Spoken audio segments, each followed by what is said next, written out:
I've been married to my husband, Mark, 45, male, for 3 years, though we dated for 2 years before tying the knot. He has a daughter, Emma, 24, female, from his previous marriage. When Mark and I first started dating, Emma was in college. While we weren't super close, I thought we had a pretty decent relationship. She'd come home during school breaks, we'd do family dinners, and everything seemed fine. There was no drama, no tension, just normal, polite interactions. Emma lost her mom when she was 16.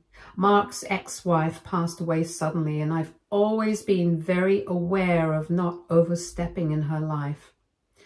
I didn't want to make her feel like I was trying to replace her mom, so instead of acting like a stepmom, I tried to just be more of a friendly presence in her life, especially since she was already an adult when I came into the picture. Mark has always been very protective of Emma, and I get that. She's been through a lot, losing her mom at such a young age.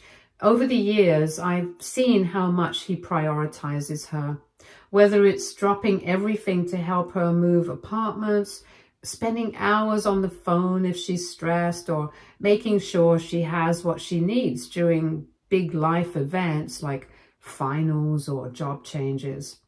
Honestly, I admired how dedicated he was to being a great dad, and I wanted to support him in that without ever crossing any lines.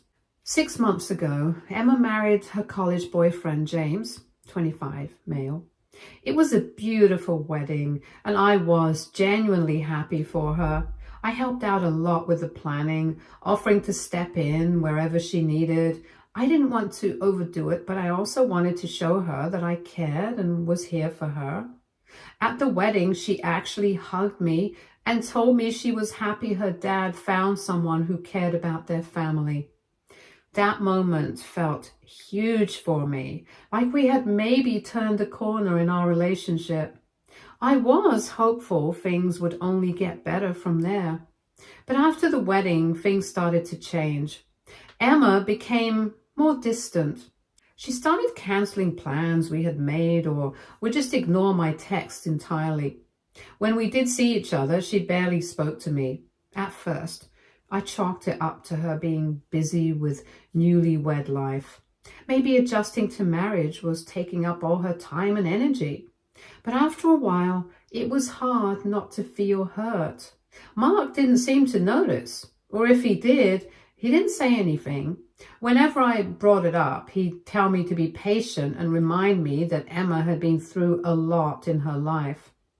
Then, about a month ago, Emma announced that she and James were planning a 6-month wedding anniversary celebration. She described it as a small, intimate family dinner to celebrate their special bond. I thought it was a little unusual. 6 months isn't exactly a big milestone, right? And it wasn't even on the exact date of their anniversary. Instead, it was scheduled for a weekend, which I figured was just to make it more convenient for everyone. I didn't say anything about it because she seemed really excited and I didn't want to rain on her parade. Mark, of course, was completely on board and kept saying how important it was to support Emma in whatever made her happy. But then, 3 days ago, everything took a turn. I got a call from my brother with terrible news. Our mom had suffered a massive stroke. The doctors weren't optimistic about her chances. My mom lives in California while we're in Massachusetts, so it's not like I could just pop over to see her. My mom is my rock. She raised me and my siblings as a single parent, working multiple jobs to make sure we had a good life. She's been there for me through everything, and now the thought of losing her felt unbearable. I knew I had to get to her as soon as possible.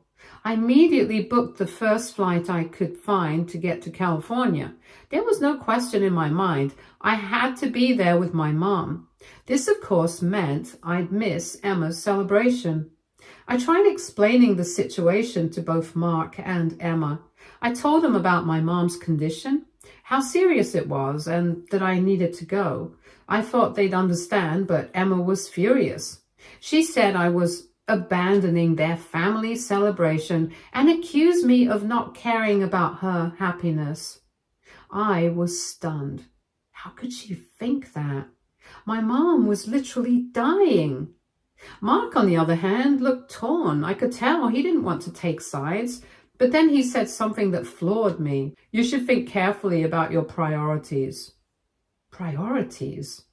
My mom's life was slipping away and they were upset about a 6-month wedding anniversary dinner? It felt surreal. I didn't have time to process their reactions, though. I packed my bags, got on the plane, and flew out that evening. When I got to the hospital, my mom was barely conscious. I held her hand, told her how much I loved her, stayed by her side all night. She passed away early the next morning. It was the hardest thing I've ever gone through. But I'm so grateful I was there with her in her final moments. I got to say goodbye. That's something I'll always hold on to, no matter what. The next day, I flew back home completely drained physically and emotionally. I barely slept, and I was still trying to wrap my head around the fact that my mom was gone. When I walked through the door, Mark was waiting for me. He didn't hug me or ask how I was doing. Instead, he handed me divorce papers. I was in shock. He told me my true colors had come out and that I clearly didn't prioritize his family. He said he couldn't be with someone who wouldn't put Emma's happiness first. He actually said, Emma needs stability and support, and you've shown you can't provide that. I couldn't believe what I was hearing. My mom had just died, and now my marriage was falling apart because I missed a party? It felt like I was in some sort of alternate reality. Mark didn't stop there.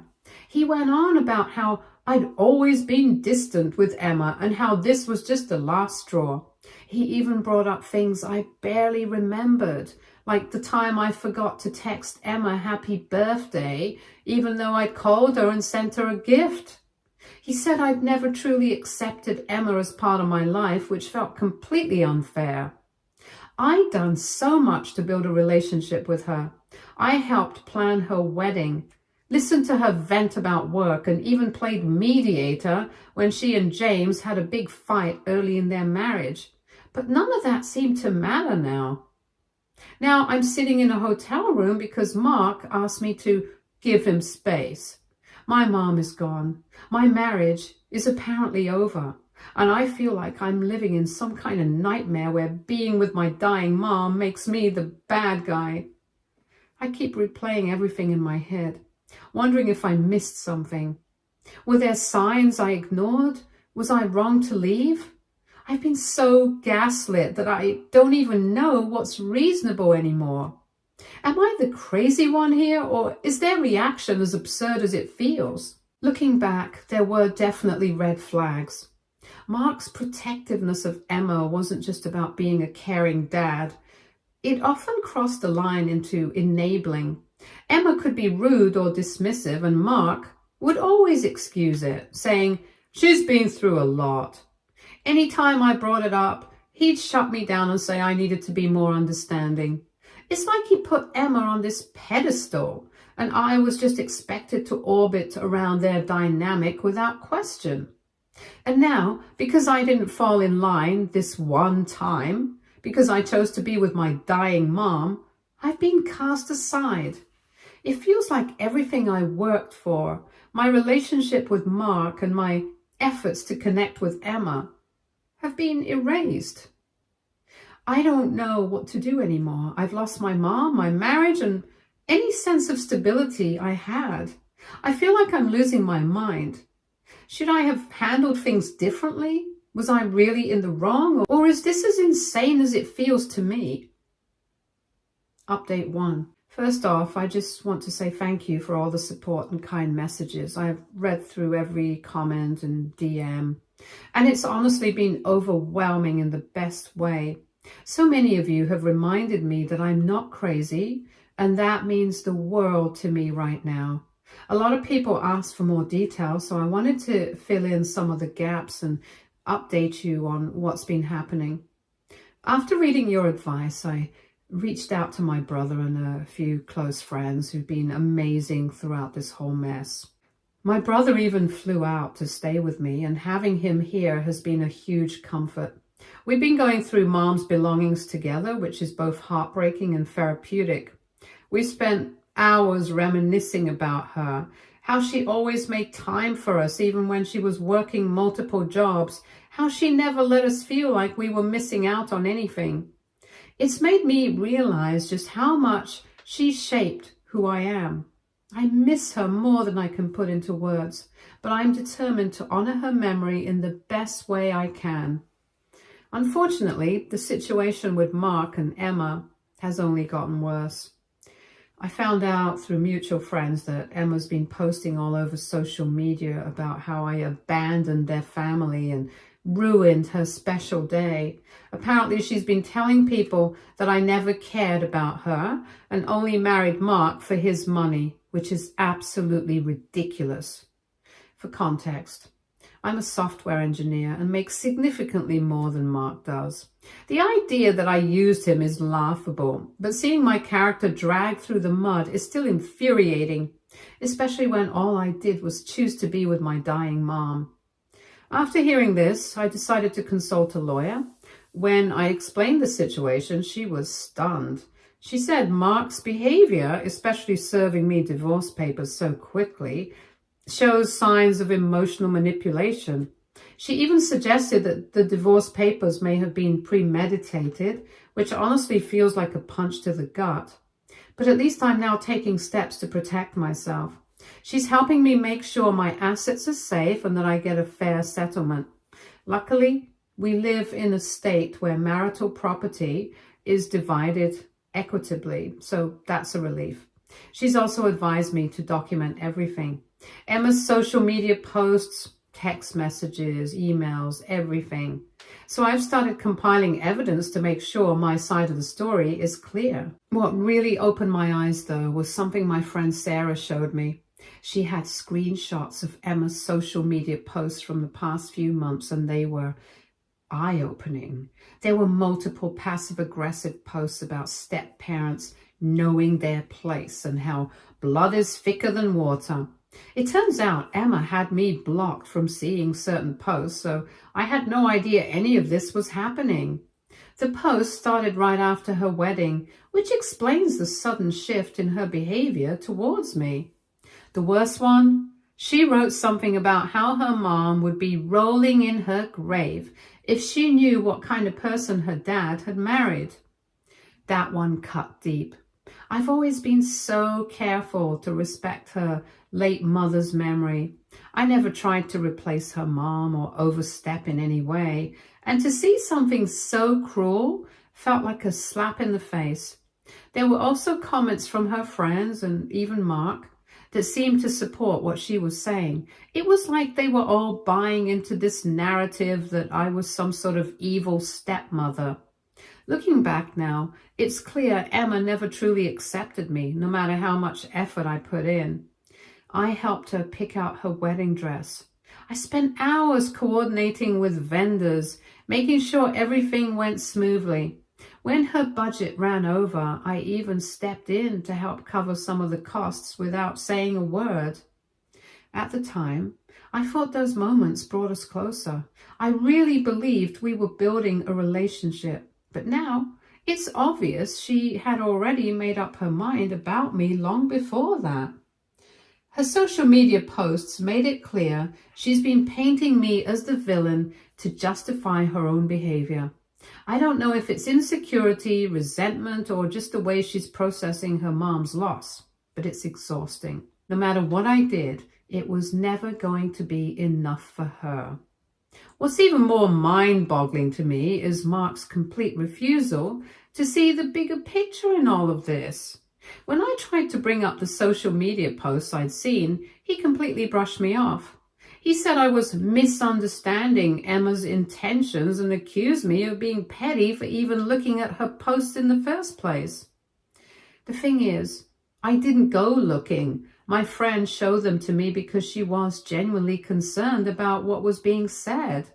But to Mark, it didn't matter. He was so focused on defending Emma that he refused to even acknowledge how hurtful and unfair her behavior has been.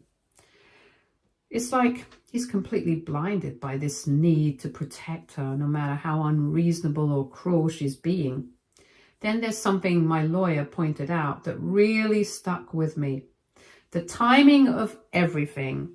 Emma's party had been planned for weeks, but those divorce papers, they were drawn up way too quickly after I left for California.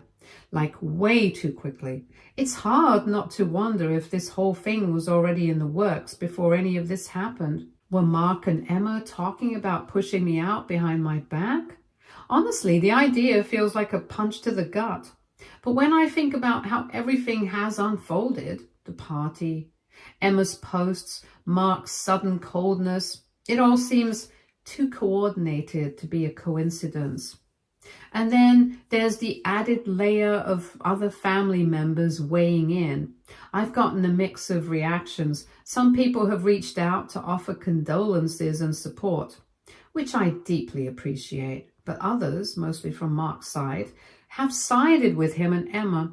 One of his sisters even called me to say how disappointed she was in the way I handled things.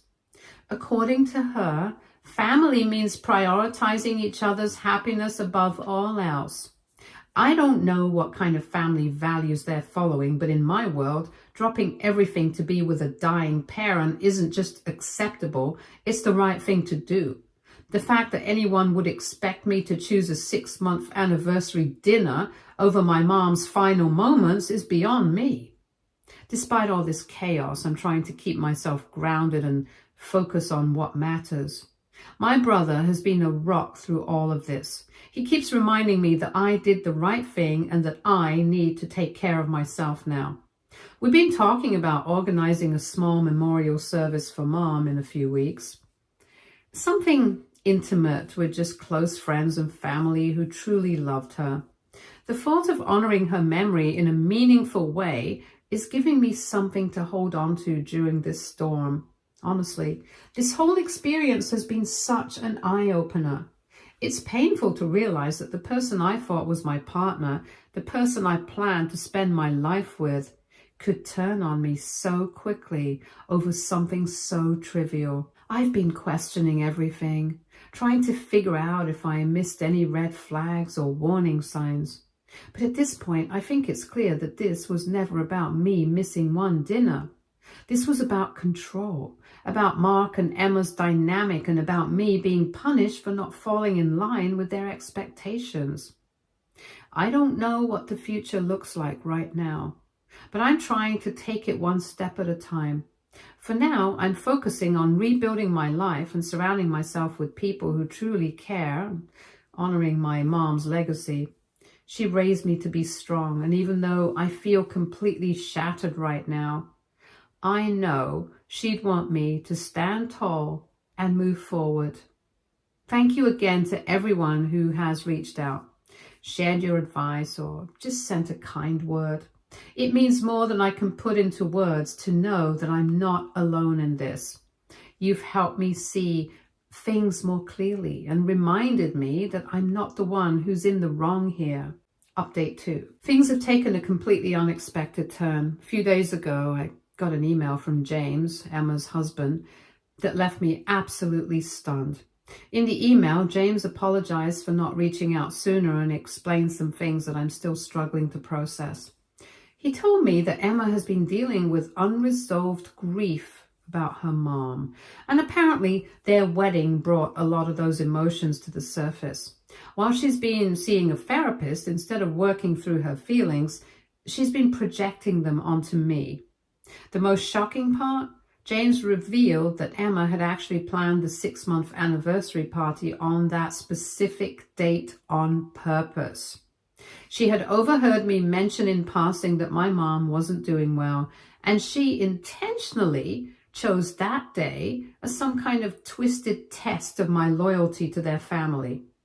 According to James, Emma believed that if I didn't show up, it would confirm her theory that stepmoms always leave. I was in complete disbelief reading this. The idea that Emma deliberately orchestrated this situation, knowing my mom was sick, just to provoke a reaction, feels so cruel and manipulative. I've been replaying every interaction I've ever had with her, trying to figure out how I missed the depth of her resentment towards me. It's heartbreaking because I genuinely cared about her and did my best to build a relationship, only to find out she was testing me like this. James also shared some insights about Mark that hit me hard. Apparently, James has been urging Emma to dig deeper into her issues in therapy, but Mark has been undermining those efforts. Instead of encouraging Emma to take responsibility for her feelings, Mark has been validating her fears about abandonment, enforcing the idea that I was somehow in the wrong. James said Mark told him it was easier to put the blame on me than to hold Emma accountable because he didn't want to upset her. Hearing this from James was both validating and devastating. It's one thing to suspect that your spouse doesn't have your back, but it's another thing entirely to have it confirmed. Mark wasn't just passive in this situation. He actively chose to protect Emma at my expense, even when it meant tearing apart our marriage. After I read James's email, I forwarded it to my lawyer right away. She told me it's a significant piece of evidence, especially since it shows that Emma's actions were deliberate and that Mark was complicit. She believes this could strengthen my case for an expedited divorce and might even protect me from any financial claims Mark tries to make. My lawyer also encouraged me to document everything else, including Emma's social media posts and any interactions I've had with Mark. On her advice, I've also started looking into therapy for myself. After everything I've been through, I know I need help processing all of this. Between losing my mom, the collapse of my marriage, and now learning about Emma's manipulations, it's just been too much. I found a few therapists in my area and I'm hoping to start sessions soon. In the meantime, I've moved out of the hotel and into a small temporary apartment. It's nothing fancy, but it's cozy. And for the first time in a while, I feel like I have a space to breathe and start fresh. My brother has been absolutely amazing throughout all of this. He's helped me furnish the apartment, unpack, and even hang up pictures to make it feel like home. He's also been there emotionally, always ready to listen when I need to vent or sort through my feelings, and he even offered to stay with me if I ever feel lonely. I honestly don't know how I'd be handling everything without him. To protect my mental health, I've made some tough but necessary decisions. I blocked Mark and Emma on social media and asked mutual friends not to give me updates about them. As painful as it is, I know I need that distance to heal. Unfortunately, it seems Emma hasn't stopped stirring the pot. A mutual friend told me she's been posting vague, dramatic updates online, implying that I abandoned the family and left Mark heartbroken. She's even hinted that my leaving is proof that I was never serious about our marriage. It's frustrating to hear these things, but I'm trying not to let them get to me. The people who truly know me understand the truth, and at the end of the day, their opinion is what matters. James's email also uncovered something else that's been hard to process. Apparently, Emma's resentment towards me had been brewing for a while, even before the 6-month anniversary party. According to James, she had doubts about my commitment to the family after I hesitated to cover some extra wedding expenses. While I eventually did help out, Emma apparently took my initial hesitation as a sign that I didn't care about her or Mark. Finding this out felt like another gut punch. Not only was I completely blindsided by her hostility, but Mark clearly knew about her doubts and chose to do nothing about it. Instead of addressing the situation or reassuring her, he ignored it. And that lack of support stings more than I can put into words. If there's a silver lining to all of this, it's been the support I've received from some unexpected places. A few old friends reached out, After hearing about my mom's passing and the fallout with Mark, their kindness and understanding have been a breath of fresh air. It's reminded me that not everyone is selfish or manipulative, and there are people who genuinely care. I've even started making plans to meet up with some of them in the coming weeks, which has given me something to look forward to during this tough time. This whole experience has been unbelievably painful, but I'm starting to see it as a chance for growth. I've realized how important it is to set boundaries and prioritize myself, something I've struggled with in the past. While there are still moments of sadness and doubt, I'm beginning to believe that this chapter of my life is the start of something better. My mom always wanted me to be surrounded by love and respect, and I owe it to her and to myself to create that kind of future. For now, I'm taking things one day at a time. I'm focusing on healing, rebuilding, and learning to embrace this fresh start. It's not easy, but I know I'm moving in the right direction. Update 3. This will likely be my final update. The past few days have brought a lot of clarity. Mark finally reached out, though not to apologize. Instead, he wanted to negotiate. It seems he's realized that filing for divorce so quickly, especially while I was grieving my mom, wasn't a smart move. My lawyer explained that his timing and behavior during this whole mess could make him look really bad in court. I think Mark is trying to avoid embarrassment and any legal consequences for his impulsiveness.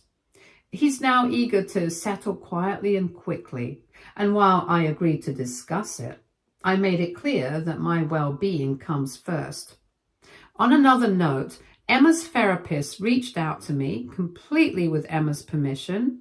She wanted to explain a few things, which honestly gave me a lot of perspective. Apparently, Emma's unresolved grief over her mom hit her hard around the time of her wedding.